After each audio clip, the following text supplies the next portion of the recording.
So as I said earlier, my name's Louis Regum on the account management side. Been with IBM a large number of years. Come from the Cognos acquisition into IBM. The reason I'm sharing that is I've seen lots of different deployments using IBM technology over that period of time, and throughout my career, I've been part of the Cognos Controller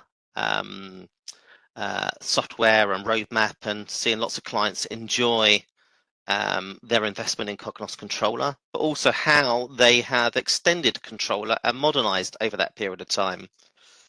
So what my talk today is, for no more than sort of 10-15 minutes, just at a high level today, is giving you a point of view, share some thoughts where I've seen my clients over that period of time modernize Cognos Controller, and I've sort of broken it down into 3 or 4 phases of what I see in the life cycle of a Cognos Controller client, and hopefully gives you food for thought, something to think about, and some ideas to follow up with the Aramar team. But the main part of today is to hear from Paul Allen and take you through the Cognos Controller Roadmap. And I'm sure you're all keen to hear what's coming with Cognos Controller.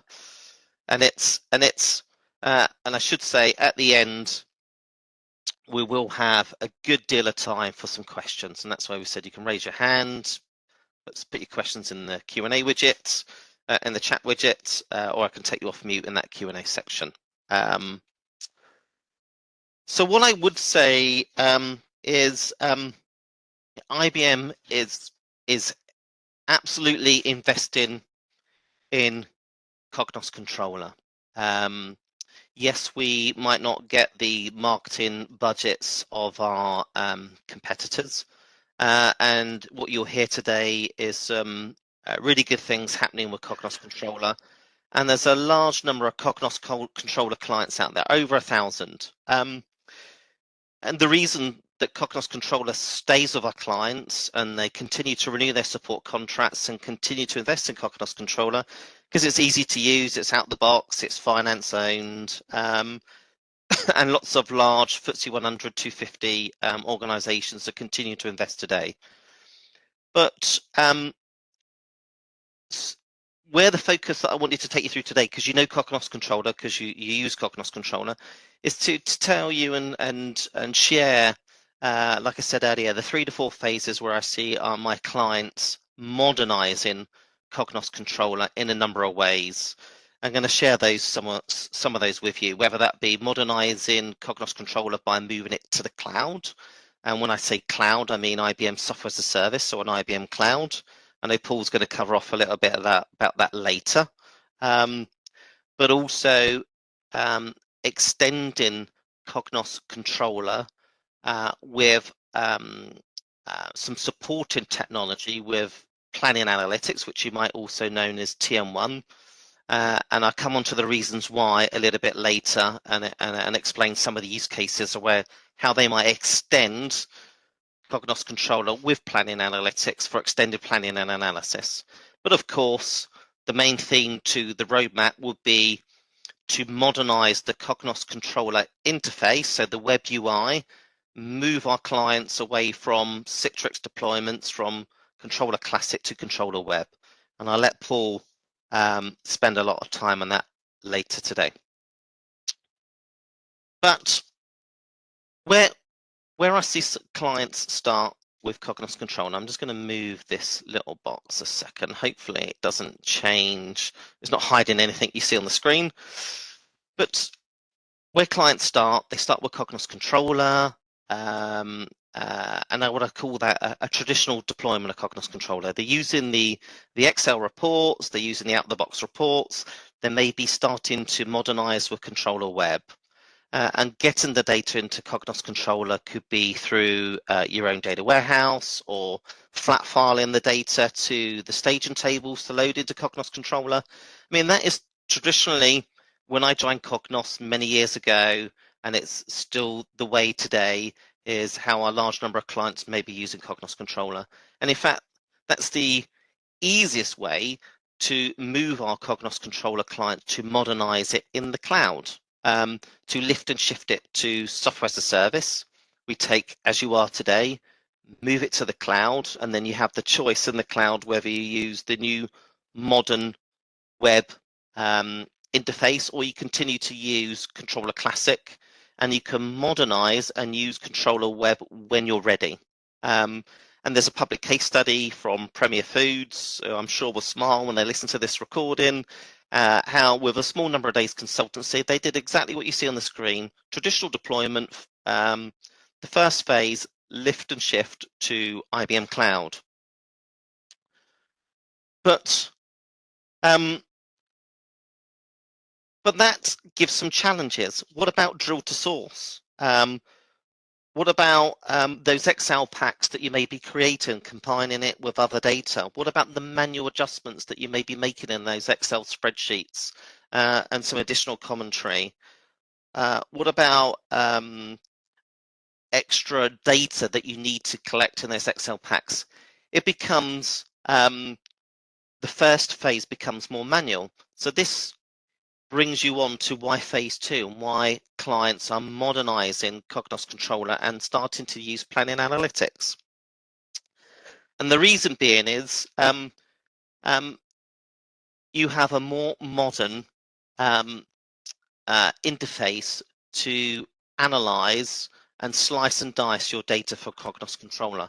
If you imagine the Cognos Controller database, it can be shared real time into an analytical OLAP cube that you can slice and dice that data either via a web interface, which we call Planning Analytics Workspace, or an Excel canvas, which we call Planning Analytics for Excel.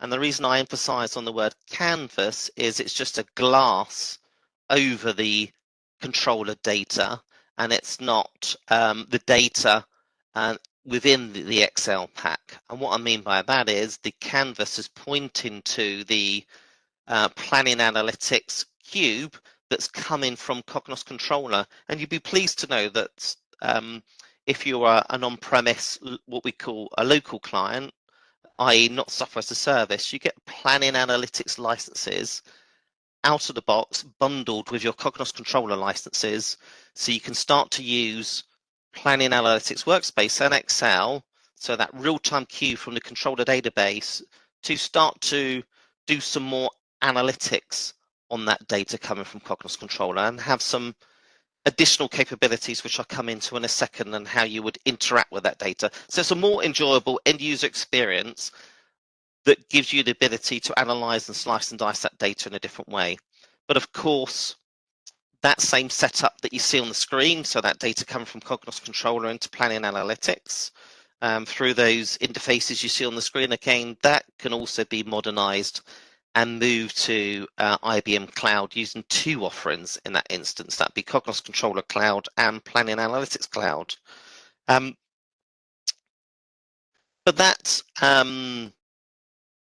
gives you the ability to start to explore and use the capabilities that comes within Planning Analytics. I've already shared that you've got the more modern Excel canvas that gives you the ability to slice and dice that data. So if you think with an Excel pack, you just got only a couple of ways to slice that data. If you think about planning the Excel canvas where it's coming from a cube environment, you can slice and dice and drill up and drill down. Of course, you've got the ability to do Excel formulas over the top and build your Excel reports.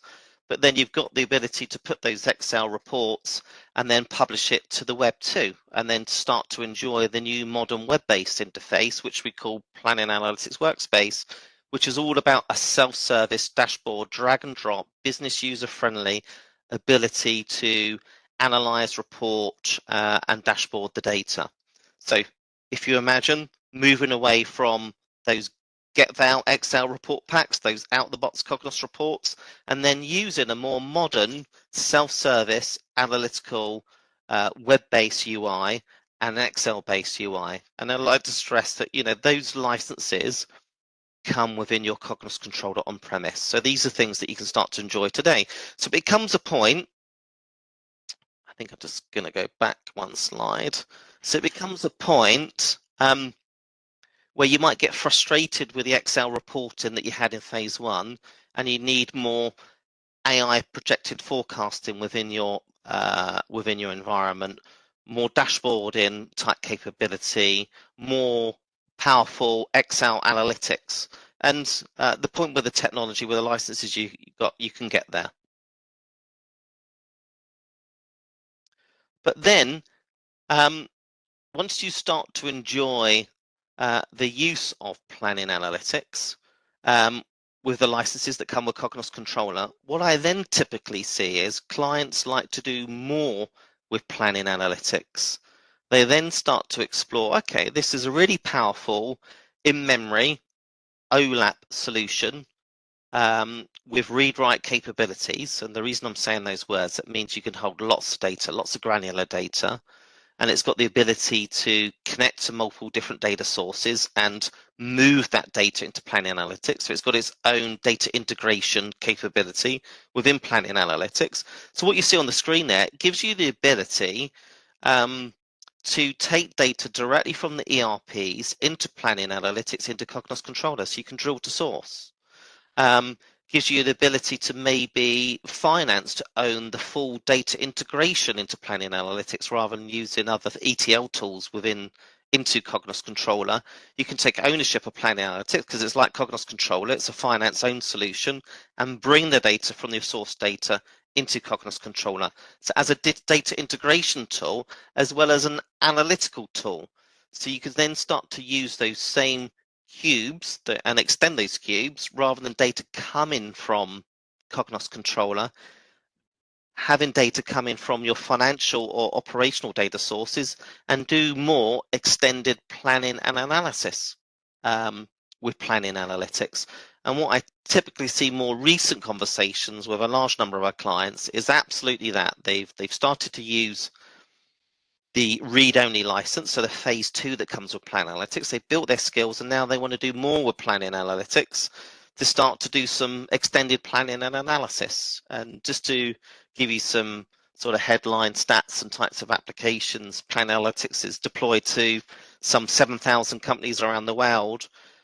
But where our Cognos Controller customers started in the Office of Finance, they're now starting to use planning analytics for more extended applications like strategic workforce planning.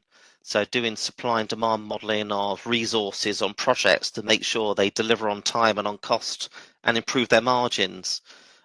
Supply chain forecasting, for example, aligning finance with your supply chain.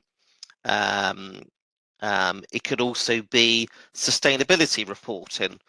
Back in March earlier this year, I hosted a webinar to showcase how planning analytics could be used for sustainability reporting across Scope 3, which is all about aligning procurement with your supply chain. So if you imagine as a business, things you need to buy as a business, you need a forecast ahead which things you need to buy, and things that you buy could be changing depend on the supplier that you buy from could change depending on the emissions or the cost, and they could change month in, month out. So as a business, you're trying to forecast ahead and make decisions based on your own sustainability goals, where you're trying to track about things that you need to buy, and that's complex. And you can remove that complexity with tools such as planning analytics. So you've started with Cognos Controller with your phase 1. You've automated and improved the days it takes to close the books. You then phase 2 started to extend more with some analytics and with dashboarding, and then phase 3 is about going beyond finance and into the operations and doing more with planning analytics with a number of use cases which we won't go through them all here today. Hopefully that gives you a flavor. The last thing that I would say is what some customers are doing is then completing that cycle with bursting out report packs, and we would use Cognos Analytics for that. So that would be, yes, you can do your dashboarding within planning analytics, but say there's a pixel perfect month-end report pack that you need to distribute to your internal and external stakeholders. That's where the likes of Cognos Analytics could fill that gap. or if there are some month-end PowerPoint board packs that you want to put together, you can use Cognos Analytics for that too. I'm just conscious of time. The other thing I want to leave you is make sure you join the IBM community, and we will share these slides after the session today, or hopefully that works if you scan the screen there. There's a Cognos Controller community, there's a Planning Analytics community, you'll find events, you'll find other customers asking for feedback, you've got direct links into product management. That's the place to keep up to date with anything Cognos Controller and IBM software. So at this point, I'm going to stop sharing. I know I've been talking. I don't get to see questions in the Q&A widget. So hopefully that's enough time now to hand over to Paul to go through the Cognos Controller Roadmap.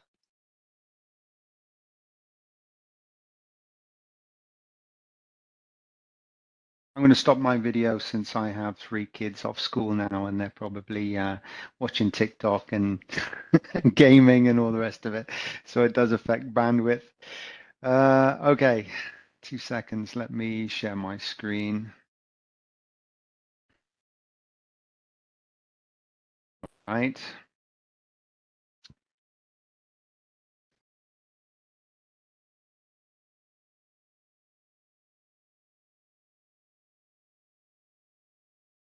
Just trying to share my PowerPoint. You see it? Oh. Yes, I do, Paul. Perfect. Okay. All right. Let's get rolling. So the agenda I have for you today is I'm going to talk a little bit about what's new. So I'm going to give you an introduction to the newish product team. I'll start off with that. Then I'm going to talk about the most recent release, which was last month, I think beginning of May, and some of the kind of components in that, what was new in that release. I'll then move on to talk about our priorities and longer term plans, including more immediate plans for 2022, and get into a bit more detail on that next main release. I thought I would spend some time on cloud. It's kind of one of our core strategic priorities. I know Louis touched on it before, but I want to talk a little bit about cloud, what it looks like and why people are moving to it. And then I'll finish off with some additional ways of engaging with us on top of the community that Louis mentioned in his last slide in his PowerPoint deck. All right, so whenever I talk about future stuff, I need to put up this disclaimer slide to basically say that I'm not making any promises or legal commitments to do anything. I'm just sharing with you our future plans. And of course, we endeavor to deliver those future plans, but sometimes plans change. Good reason. Okay, so let's get going. So as I mentioned before, we'll start off with just a general update.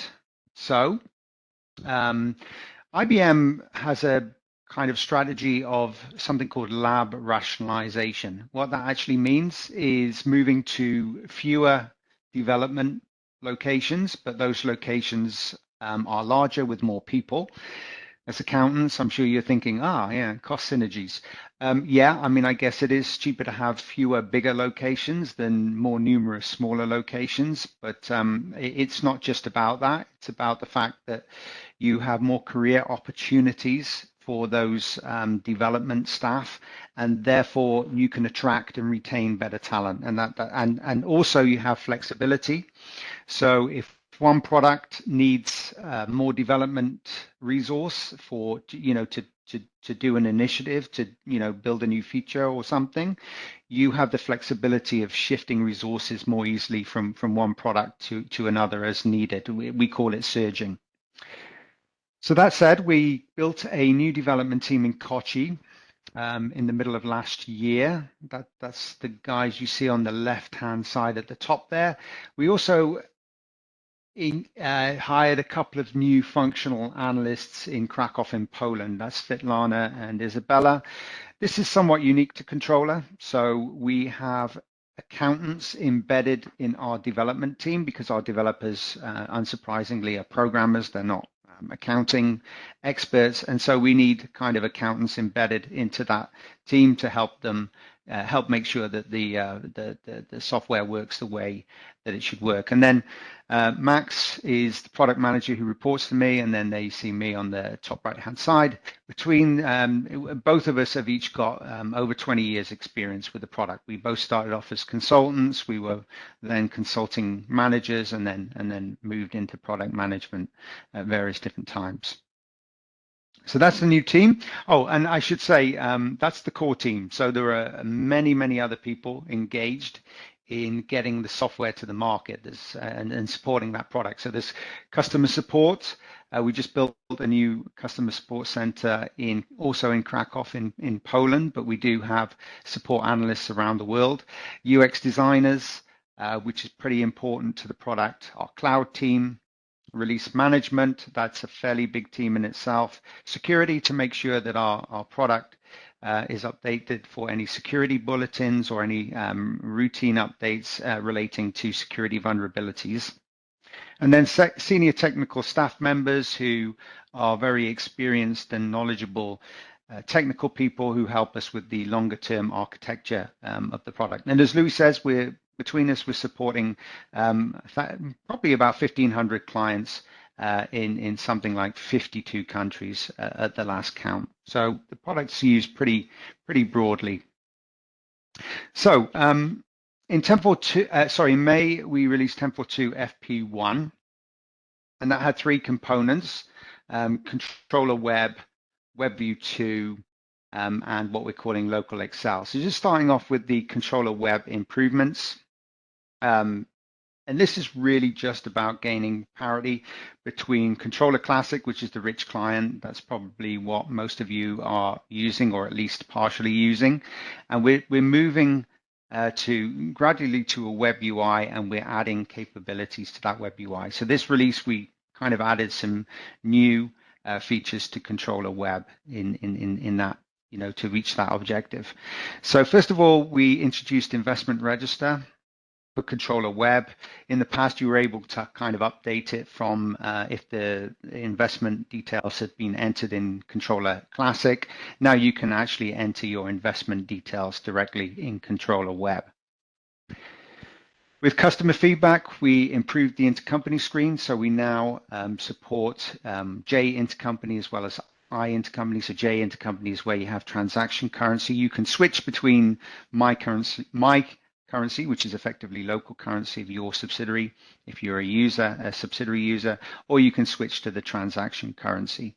You can see other improvements, such as the name of the account is now included in this screen. Before it was just the account code, so that could be somewhat cryptic unless you knew the account structure off by heart. And you also have like a filtering capability, so you can eliminate out of view any differences below a certain amount. So you can concentrate on the big differences, at least initially. This was a big request coming from lots of clients and partners around our client base and customer base. And this was the ability in Controller Web in free forms to be able to see freeze panes that were defined in Controller Classic. And I guess the benefit for this is obvious. If you've got large data entry forms with lots of rows or lots of columns, the freeze pane retains those column and row headers, so you can scroll across and be able to see, the row item or the line item, a column item that you're entering data against. So small but quite impactful, that one. Another one similar is on freeforms. You can now enter textual comments on the face of the data entry form instead or as well as in a pop-up modal or pop-up box, which is again consistent with Controller Classic. So that was just kind of gaining parity with the Controller UI. So another parity item was counter company. We can now enter textual comments against each counter company instead of, or as well as, the account as a whole. Again, this is consistent with the Controller Classic UI. Something unique to Controller Web, which isn't available in Controller Classic, is this ability to filter your standard forms by the account type. That was available prior to FP1, but if in FP1 we added the last three items, which was effectively the ability to filter out columns either with or without values. And I guess the main benefit there is you can show only rows with values, and then you can very easily see if there was a value last month and you didn't have a value in the same row this month. So you can, it kind of helps you validate your data entry and sort of orientate yourself to where you are in terms of that entry. Secondly, we introduced Web View 2. So this is more of a kind of a back-end technology thing. Many of you, I'm sure, are aware of the current demise of Internet Explorer, and Microsoft seem to be deprecating that relatively quickly.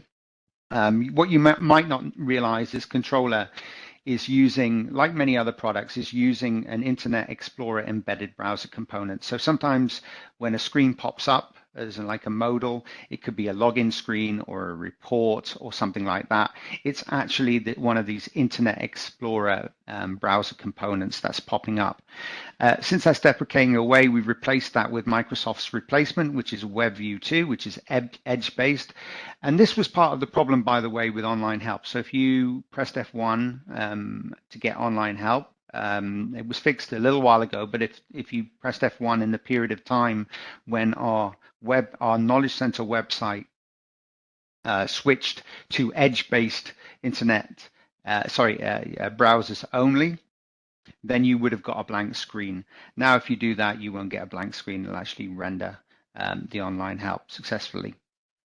The other byproduct that came with WebView 2 is that we now have a new embedded or internal PDF reader. This is particularly important for the cloud, but even for on-premise, you have the choice to render kind of Adobe Acrobat, or you can render an internal PDF reader, and that is using effectively the Microsoft Edge browser-based PDF. So much better than what we were using before, which was something called PDFium. And you can see on the right-hand side, it's not quite as functional as Adobe, but it's got most of the capabilities that you would find in the vanilla Adobe reader. And then second from last was what we're calling a local Excel link. This is for cloud customers only for now, but as you'll see from the last bullet point, we will introduce this for on-premises customers as of FP2. That's the plan. And we'll also include self-updating technology at the same time. So what this actually means is that we're splitting the rich client and the Excel link into two separate installs. So you will be able to install Excel link on its own without the rich client. And what that effectively means is we increase the capabilities and functionality in Controller Web.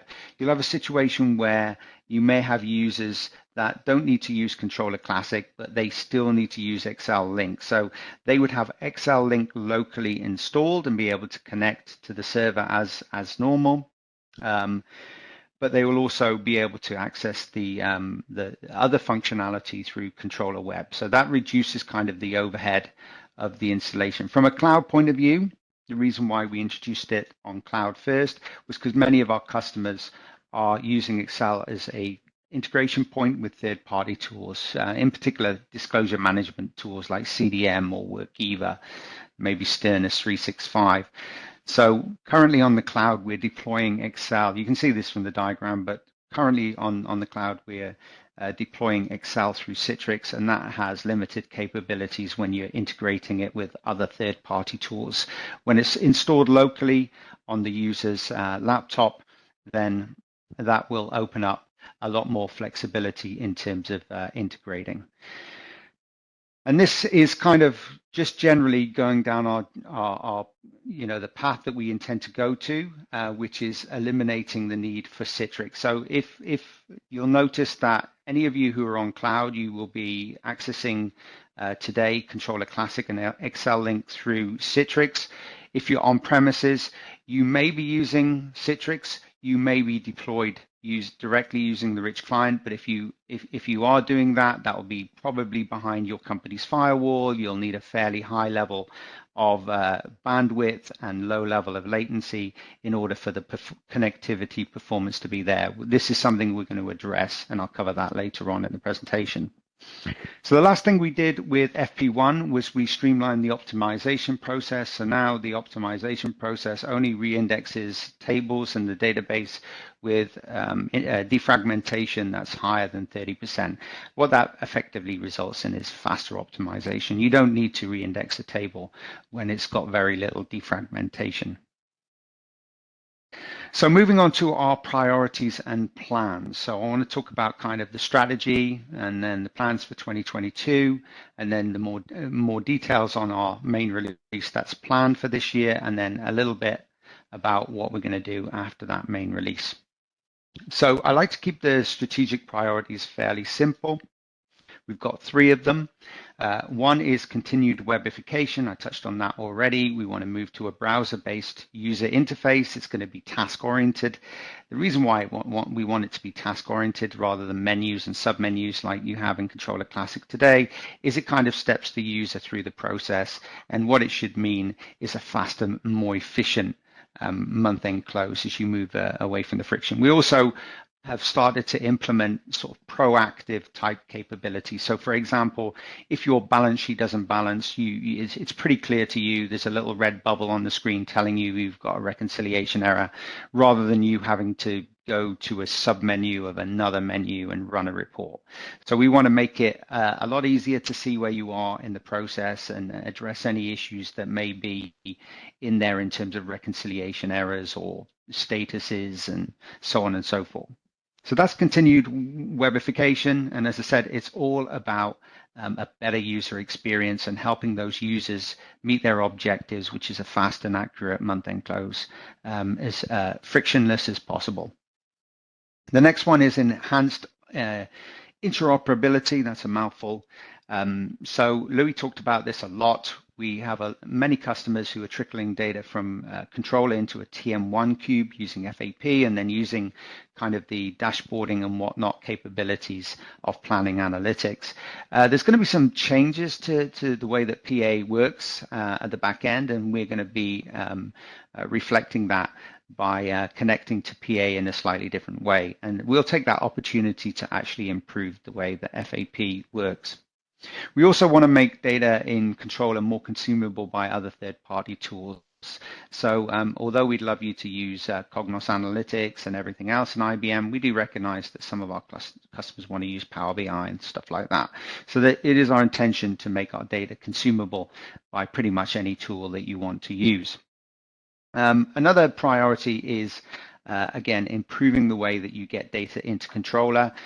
We have the staging table capabilities right now, but we'd like to, that's not available on cloud because we don't want to expose the database directly, but also we feel that we need to expand on the flexibility of getting data in from your systems, source systems, whether that's SAP or Oracle or whatever it might be. And then the last priority is around cloudification. So I want to stress that we are equally committed to our on-premises offering. The on-premises offering is not going anywhere. But we are seeing a strong demand in cloud, and that's why I've got a whole section on cloud in this presentation. And you know, we want to enhance that user experience on the cloud, and any improvements that we make will invariably trickle down to on-premises because we're now the IT department of those customers who have moved to the cloud. So it's very easy for us to see opportunities, let's call them, to make deployment of Controller easier and more efficient, etc. Okay, so the timeline for 2022, I won't go too much into detail of all of this, but we released FP1 in the beginning of May in Q2, as I mentioned before. We've got another fix pack, which is primarily defect fixes and some kind of minor web UI modifications coming in probably mid-July, mid to late July. We've got other activities going on in the background, so things that you won't necessarily see, but they will result in a higher velocity in terms of executing our roadmap, modernizing the application, and getting new features and functions out in new releases. So these are very important things. Then in Q3, probably in October timeframe, well, I guess that's Q4, sorry, typo there. Probably in an October timeframe, we'll have a main release, and the main change with that main release will be a modernized rich client, which I'm going to get into in a moment, and then more functional parity items with Controller Web.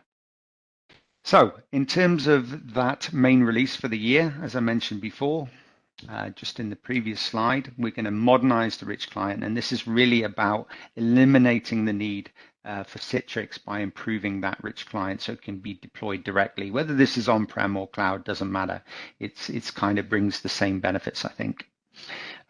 New Controller Web features, so as I mentioned before, continuing that journey of functional parity between Controller Classic and Controller Web. And as you can see, we will eventually move away from Controller Classic, but that is going to be a fairly long way away. We're not going to do it before you're ready as the clients, and certainly not before we're ready in terms of the product and that Controller Web can do everything that Controller Classic can do. And then, as always, we deliver various different defect fixes and something called PCerts, which are effectively routine security fixes. So we subscribe to various different services. These services tell us if there are any security vulnerabilities with any software tools that we're using within our product, and we make the necessary security fixes. So let's talk a little bit more about a couple of those, I think the rich client and also Controller Web. But starting off with the modernized rich client. So I'm talking about the cloud architecture here, but this may as well also apply to on-premise as well. It's kind of one and the same. It's the same product effectively. It just so happens that we're deploying it on our servers rather than our client servers. But there are various different drawbacks with Citrix. First of all, it's an extra layer in the architecture, which means the associated maintenance and support around that. It's not the best user experience that you have to kind of log on to Citrix. You see Citrix storefront and then you launch Controller. There are some regional settings limitations, so the regional settings will be whatever is installed on Citrix and not on the local machine. So it's quite difficult, if you have users who have decimals as commas and commas as decimals, if you know what I mean. You see that kind of in the Nordic countries, for example. And also there is sort of limitations, particularly around cloud, for IBM ID and modern SAML-based authentication with two-factor authentication and federating with, as I say, things like Okta or any other authentication provider that our customers may be using. And so Citrix is kind of a barrier to that. And then lastly, I mentioned this has already been addressed in FP1, but Excel Link, when it's deployed via Citrix, is kind of an island and you can't really integrate it with certain other products, not in a kind of a live refresh type way. Of course, you can do that now with FP1. So in terms of the future, the idea is to modernize the rich client so we can eliminate Citrix from our architecture. You could still have it if you wanted to in on-prem, there's nothing stopping you, but the idea is that you wouldn't need it, and in the cloud, certainly we wouldn't need it either. And the benefits are obviously the inverse of the drawbacks. So you simplify the architecture and lower the technical overhead. You have a better user experience. You can deal with these regional settings. You have this modern authentication capability, and Excel can be integrated with other third-party tools as well. So clearly some very strong benefits there. In order to make this a reality, I think there are three criteria that we need to meet. The first one is connectivity. So we know that Excel Link is quite efficient in the way it chats with the controller server. So we were able to very easily deploy Excel as a locally installed client connected to our cloud. The rich client, on the other hand, is a lot more what we say chatty with the server. So there's a lot more communication going on between that rich client, Classic, and the back end. And that's something that we need to make sure is streamlined, and so that you can get decent connectivity performance regardless of your internet bandwidth and your latency. Obviously, if you're kind of in outer Mongolia and a hut somewhere, I mean, you know, that it's going to be a challenge. But if you're in a kind of a sort of a regular sort of kind of location where you've got reasonable internet, you should be able to connect to controller on cloud, or even in fact on-prem, without any serious issues without Citrix. Secondly, security. So we do pen testing. Pen stands for penetration, if you weren't aware, but we do penetration testing both on-prem and on our on-cloud solution at least once a year. Normally it's 2 or 3 times a year. So we do have a high level of confidence in the security around controller. But when you're putting the controller-rich client directly on the cloud, it's a higher bar in terms of security. So we need to just ensure that we meet that higher bar in terms of security. And then lastly, usability. So this is where the local client needs to be self-updating, a bit like an app on your phone. Your phone apps know there's a new version of the app and tells you to upgrade, or upgrades itself. And you shouldn't need admin rights to install on your local machine. So it would have a very similar footprint, than say a Citrix receiver. So and I think, again, a lot of this is driven by cloud, but many of our clients who are deploying controller on premises locally, but not using Citrix, one of the big complaints they have is they, upgrade the server, and then they have to worry about upgrading the rich client and Excel link on, 200 users' machines. This kind of self-updating capability would make controller maintenance and controller upgrade much easier for our on-prem customers as well. And really what this all allows us to do is allow Classic to retire gracefully, not forcefully. So it will just gradually fade away when we kind of nobody is using it anymore. If we weren't to do this, then the costs and the constraints that having to deploy Citrix both on cloud and on premise would kind of force us to kind of rush the deprecation of Classic. This way, we don't have to hurry the deprecation of the Classic rich client. Okay, so moving on, the other big area where we'll be working on for the next main release, I'm not allowed to say what the release number is, but it's the next main release. If you think logically, that's going to be 10.5 or 11, but I'll leave you guessing at which that will be. But I mentioned IBM design before, so we have this kind of philosophy at IBM called IBM design thinking. And part of that is pretty standard design philosophy, whether it's software or any other kind of product. You think about who's using your product and you create your personas. We've got 3 personas in Controller. We sat down with design some years ago and kind of went through all of this with them. And it's basically the reporting site user, so somebody who's sitting at a subsidiary, submitting numbers, maybe posting journals, doing that kind of stuff. The consolidation user, who's the person at head office running the consolidation, running the reports, and then giving it to the kind of the directors or whoever the report consumers are. And then you have the application administrator, the person who's adding accounts and, this kind of thing. Often Steve and Bob will be the same person in the world of Controller, depending on the size of the company. But we are approaching the webification of the product based on these personas. So the reporting site users are more numerous, and they have a lower tolerance to being an expert user, if that makes sense. So we want to make Controller completing, the month-end activities for a reporting site user a priority in terms of Controller Web, because Controller Web will make it quicker and easier for them to do that. Which these are people who just want to normally just get into Controller, do their obligated month-end close and get out and get back to the general ledger or whatever they're doing, the majority of their time outside of controller. And then we'll move on to the consolidation site user, who are generally expert users, so they've got a higher tolerance to all of these menus and submenus, so they can, and there's fewer of them, so they can kind of wait in terms of the webification, and then obviously leading on to the application administrator as well. But we will eventually turn all of these pie charts to blue as we get functional parity between the rich client and controller web. And in case you're wondering, these two UIs run parallel. So you can absolutely have some users using Classic and some using web, or you can be a user using some features in Classic and some in web. No problem with that. It's effectively just two UIs accessing the same back-end system.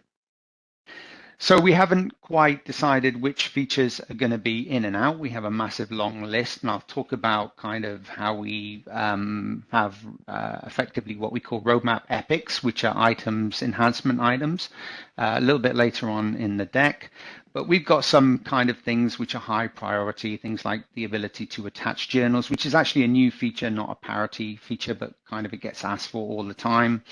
Things like copying opening balances to a new year, which isn't available yet in Controller Web, only copying journals from one period to another.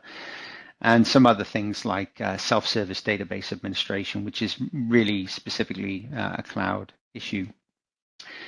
So what will we be doing after that? Well, we'll be adding more self-service database administration. Again, this is particularly for the cloud, things like copying databases and better administration of security and better administration of FAP, which of course, as you've heard a number of times today, is the trickle publish of data from controller to a TM1 cube. We'll be continuing that webification journey, working towards functional parity between controller web and classic. Mentioned before, we'll be looking at FAP2 and 2.0, and improving the way that control is consumed not only by PA, but also by any other third-party tool as well. And then finally, we've got some back-end modernization work to do to the technology stack. We talked about WebView 2.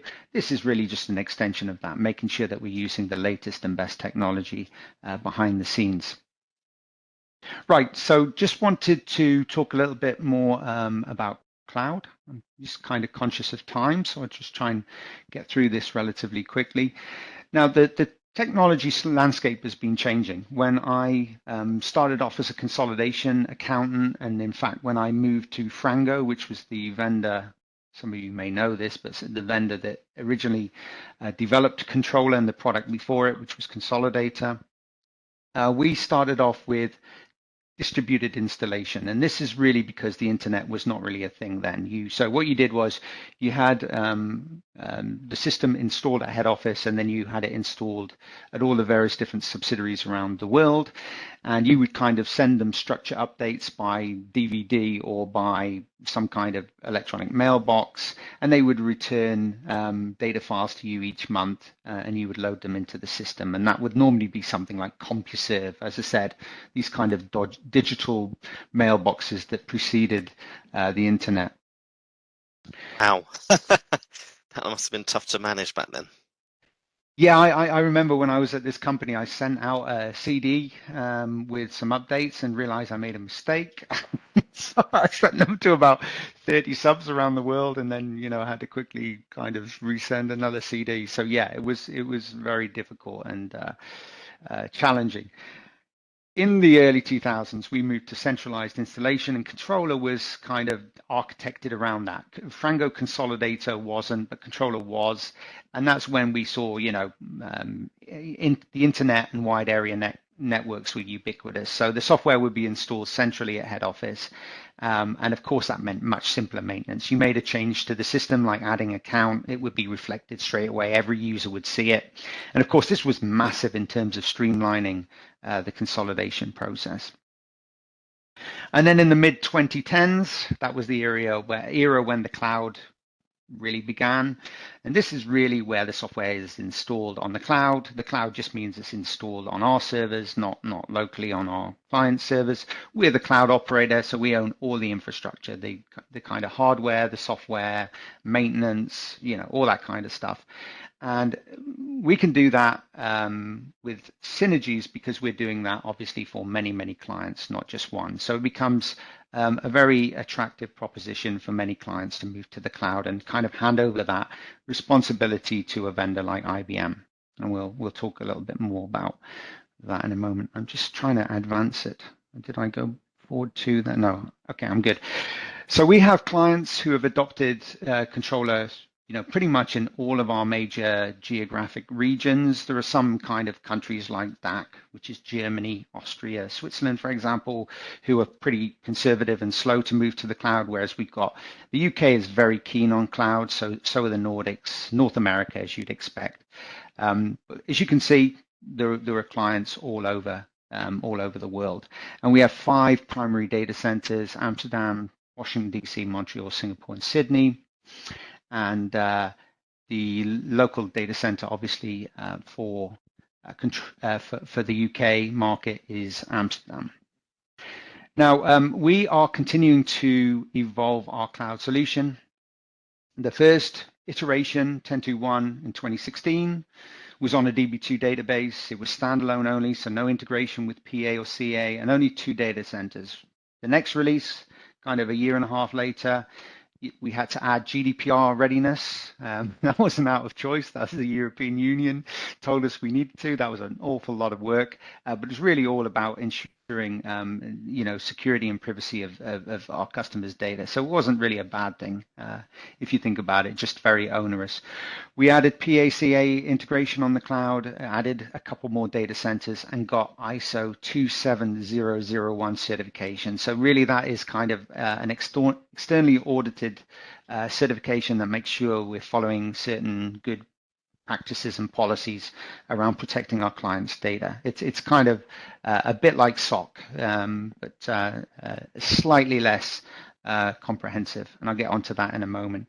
In 2019, we changed DB2 to SQL. Nothing wrong with DB2, but Controller was optimized for Microsoft SQL, so performance is much better. And so we decided that it was in the interest of our clients' experience, better to pay for SQL licenses. I did get a good deal from Microsoft, but it was better for us to pay for Microsoft licenses than use our own technology, which our product was not designed for, because Controller obviously came long before it was part of IBM. There was a migration tool to make that process of moving from DB2 to SQL much easier. We introduced PDF on the cloud. That sounds kind of a minor thing, but Adobe won't let you install their Acrobat software on a public cloud without their permission, and very difficult to get hold of someone at Adobe, even if you have an Adobe liaison team like we do at IBM. So we introduced something called PDFium, which is kind of a PDF reader. And we also improved the onboarding experience based on our customer feedback. In 2020, we simplified the architecture by removing Cognos Analytics, so there's less cogs in the machine to go wrong, similar to the kind of Citrix thing. We added Singapore Data Center, and we started the SOC 1 certification for the controller offering. I should make the point that from a data center point of view, we're using IBM SoftLayer data centers. SoftLayer was like an acquisition that IBM made, and all of those data centers are SOC 2 certified for kind of physical and cyber threats. So there's two things that can be SOC certified: the actual infrastructure and also the offering itself. And we as I say, we just completed the pre-audit readiness with PwC for SOC 1. And we'll be gaining certification hopefully later this year. So with FP1, as I mentioned before, that was delivered already, but we had this local Excel link, which facilitates easier integration with things like disclosure management tools. We improved the PDF. I mentioned that earlier. We're now using kind of the Microsoft Edge-based PDF reader. And we also have a new cloud status dashboard, which you can subscribe to, and you'll get emails if anything is down, so you know if there's a problem with the cloud system. We've got an FP2 planned for, well, I think that'll be July now. As I mentioned, I think it was going to be June when I originally created this deck. And here we're going to complete the local Excel features with a self-updater. And we've also we delivered this already, but we've optimized the backup mechanism so the backup is a lot faster and a lot less disruptive. So if you were a user I don't know, in the west coast of the US of a UK company, and it was midnight in the data center and the backup kicks off, you may have seen a slight degradation in performance. You're less likely to see that now with that improved backup. And then in September, we just mentioned this before, well, it's probably going to be October now, but the point release with further simplification of the architecture by removing Citrix, the improved rich client, and we'll probably be able to increase the database from 4 to 8 databases. Currently, when you order cloud, you get 4 databases as default. So some salient information on Controller on Cloud, business continuity and disaster recovery. We do a nightly backup, and that backup is stored in a secondary data center. So in the case of Amsterdam, the data is actually stored in the Frankfurt data center. We retain 28 days of your data. And we test that disaster recovery strategy periodically, at least every year. So again, this is kind of one of those synergies in terms of making sure that your data, your system is secure. Talking to security, you can go to ibm.com/trust to find out a lot more about our comprehensive set of practices and policies around security. It's very important to us. Security and privacy by design is kind of a foundational cornerstone of our development organization. And we are a security company as well. So we've got our own security division, and I was going to say we eat our own dog food. That's probably a negative way of saying it. We use our own state-of-the-art, market-leading technology, I should say. And so there's constant, continuous threat monitoring of that cloud solution, and it does work. We had a customer, a very naughty customer, who did a unauthorized penetration test on our controller on cloud, and the monitoring picked it up right away. It was shut down, and unfortunately, our cloud manager got paged out on Christmas Day when he was opening the presents with his kids. But as I said, this is kind of how seriously we take security at IBM. In terms of support, dedicated in-house controller cloud team, so it's not kind of some external team, it's all IBMers, and I work with them on a daily basis as the product manager. 24/7 support for Sev1, so if it is a Sev1 system down, somebody will be paged out no matter whether it's Christmas Day or whatever. For all other support, it's kind of follow the sun. So we have support analysts that cover in North America, Europe, and Asia. So they kind of cover pretty much 24 hours a day, but there may be some time at the weekend that you're not covered for kind of just normal routine support questions. And the ticketing process is the same as on-premise. So you raise a ticket, and if it's product related, it's routed. I nearly said routed now. I've been in America too long, but it would be routed to the normal support analyst as normal. If it's more infrastructure based, it will go to our cloud operations team, and they'll pick up that ticket and address it. Compliance programs, we touched on this before, but as I mentioned before, all our data centers are SOC 2 certified. We're GDPR ready. We're ISO 27001 certified with a kind of fairly lengthy statement of applicability. In other words, all of the controls that we're externally audited against. And SOC 1 is well in progress with PwC right now. You want to find out more? I think there's 1 or 2 case studies specifically for cloud on our website. There's 1 or 2 on Aramar's website. And of course, you can get in touch with the folks at Aramar and or Louis if you want more information. So last section, I know it's been a bit of a marathon here, but some more ways that you can engage with us, basically. So we'll resume our in-person customer advisory board meetings. We call them CABs, but it stands for Customer Advisory Board Meetings. We are going to hold this on October 19th in the Customer Reception Center, I think it's called. They change the name all the time, but it's like a customer center in IBM Amsterdam, quite close to the airport. If you're interested in attending, just get in touch with the folks at Aramar, and they will get in touch with me and Max, and we'll make sure that you'll get the email with all the information about how you can register and attend. And it's a one-day meeting. It's free to attend. You obviously have to pay for your travel and living, but there's no fee to attend. We'll give you a free lunch. It's normally quite nice, and we'll cover things like roadmap, other informative sessions. Sometimes we have other clients, presenting what they've been up to with controller, maybe an innovative way of doing something. We'll have interactive sessions for sure. So we'll sort of solicit feedback from our clients about the way the product should evolve in the future. And of course, an opportunity to meet other controller users at other organizations across Europe. We're expecting a good turnout this year because, of course, everyone's been cooped up because of COVID and everyone's desperate to go somewhere. So, secondly, if you have an idea, an enhancement idea, there is an ideas website. Don't worry too much about jotting down the URL. It's pretty easy to find through Google. You just put in Cognos Controller enhancement requests or something like that. And you get to the IBM ideas website.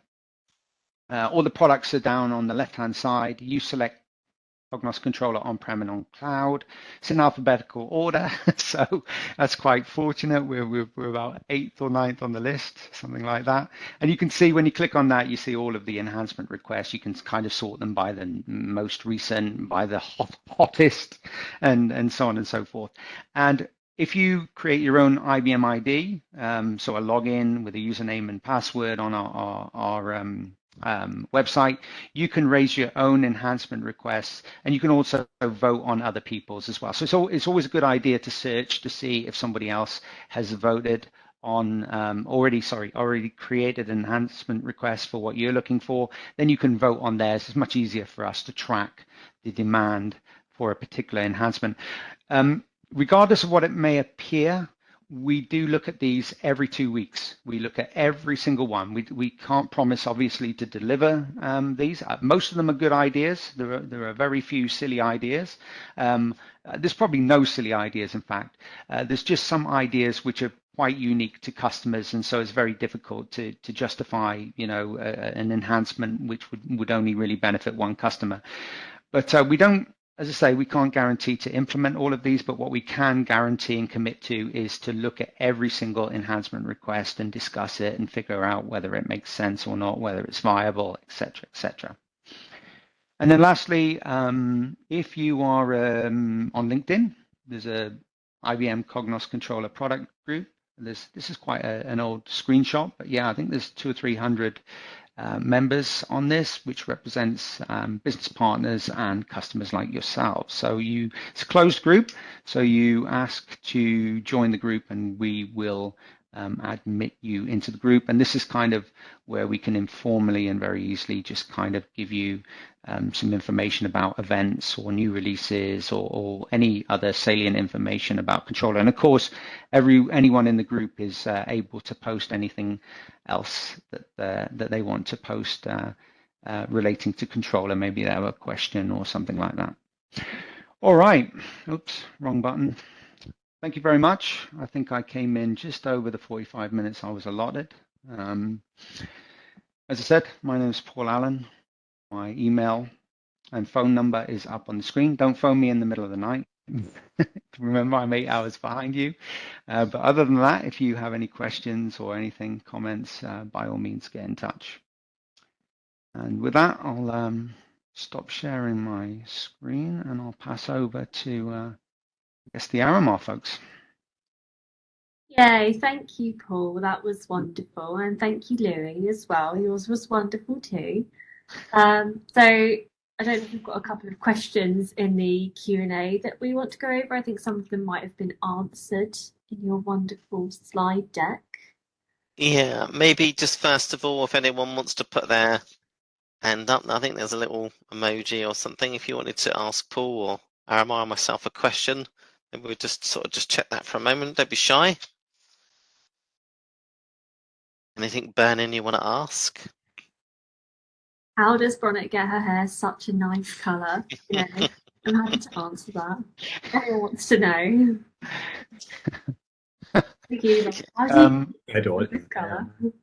Can I combine controller data with other data within planning analytics? Was the license tied? No, the license is specifically to controller only data. So if you're on-prem, you're entitled to use any capability in PA so long as it's controller only data. If you want to combine it with other data, then you have to purchase a license. That is the deal I did with the planning analytics product management team, and I think the deal was very good. Louis will tell you get great capabilities in terms of workspace and stuff like that at no charge. So I did a great job for the controller client base just by getting that concession from the PM team. And it is, you're quite right. It is a lot of modern, very capable technology that you get access to as part of the license. If you move to the cloud, you have to subscribe to planning analytics with Cognos Controller to use the two together. But again, then you remove the ability to be tied to just controller only data. And then it's also a read-write. So you basically get a full planning budget and forecasting application with Cognos Controller with a dynamic link supported too. And we're not being mean. Obviously, there's a significant cost associated with hosting that planning analytics system on the cloud, and you're making that cost saving compared to if you were to put it on-prem. So that's the reason why it's a free license entitlement on premise, but there's a cost associated on cloud. Yeah, and Aramar and I've worked on a number of clients now who have moved from on-premise to the cloud with a large number of users. So we've got lots of experience there.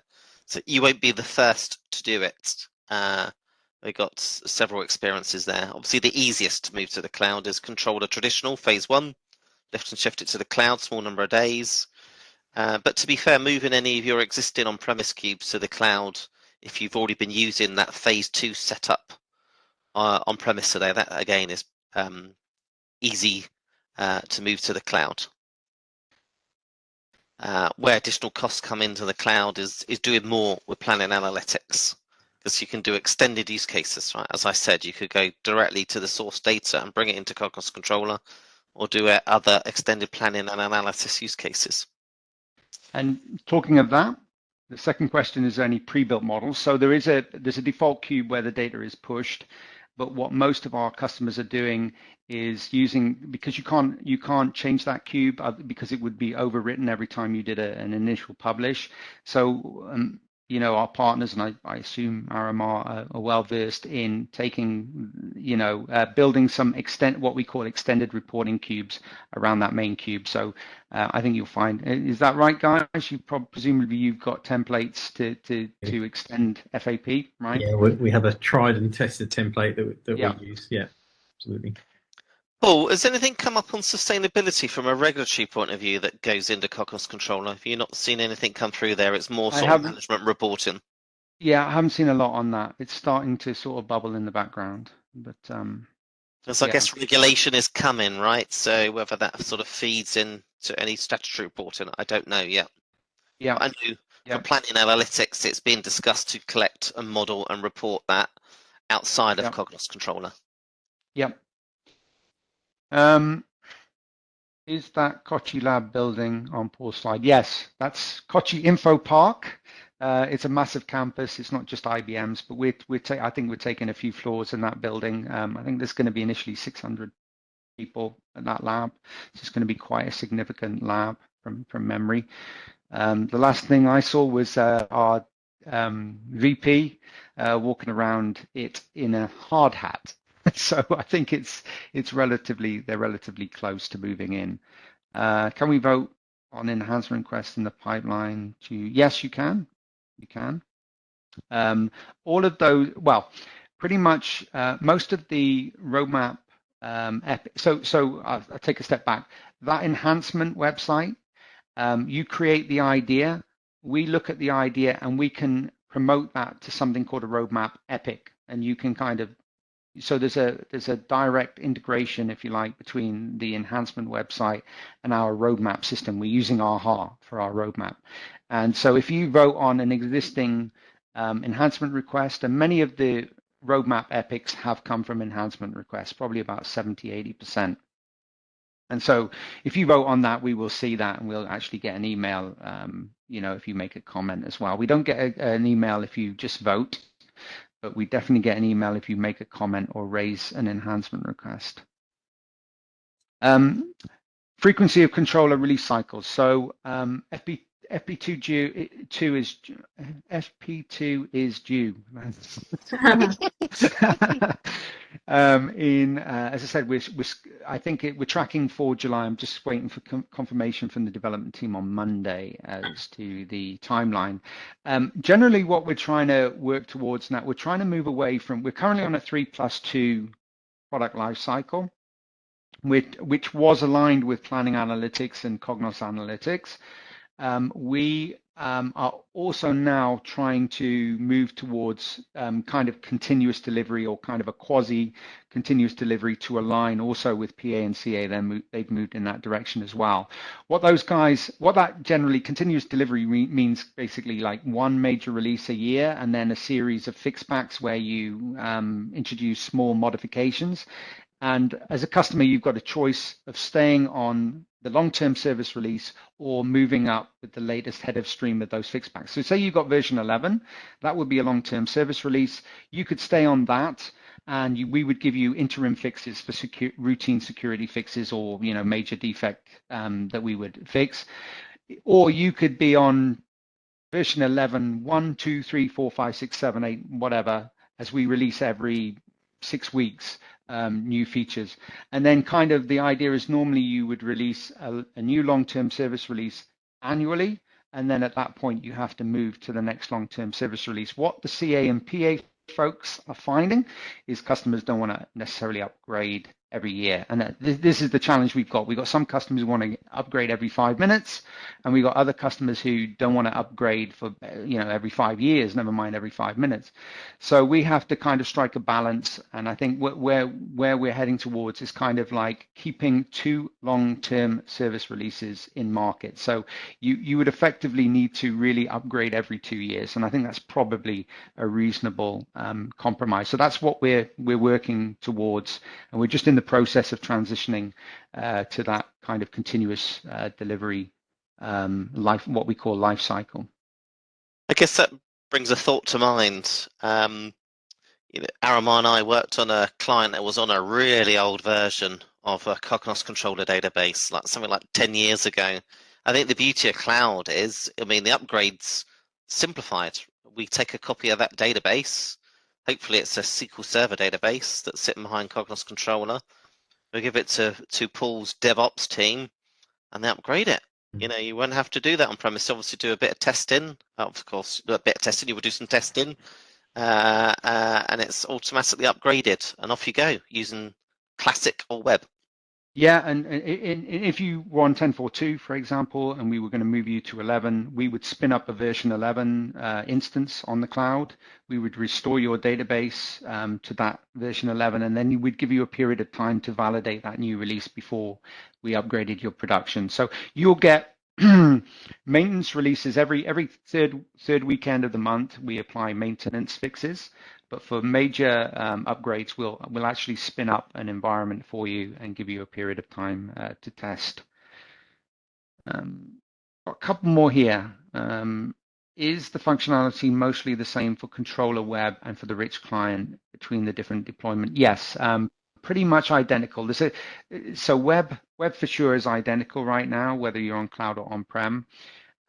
Classic. There are a couple of features we don't support in the cloud: the publish to data mart and the staging tables. And there's good reason, certainly for the second one. We don't want to expose the SQL database. But we're working on a new. I think I covered that in the roadmap deck, that we're looking at a more modern and efficient way of bringing data from your source systems directly into controller, and that would be cloud or on-prem.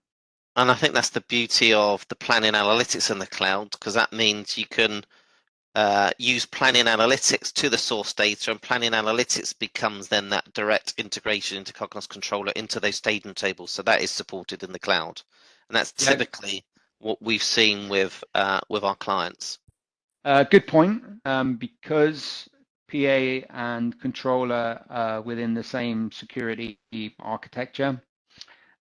We are able to enable that staging table capability of pushing data from PA using Turbo Integrator, which is their ETL tool, to controller, because, as I say, we're not exposing the database publicly to the outside world. So when you have the integrated environment, that is supported.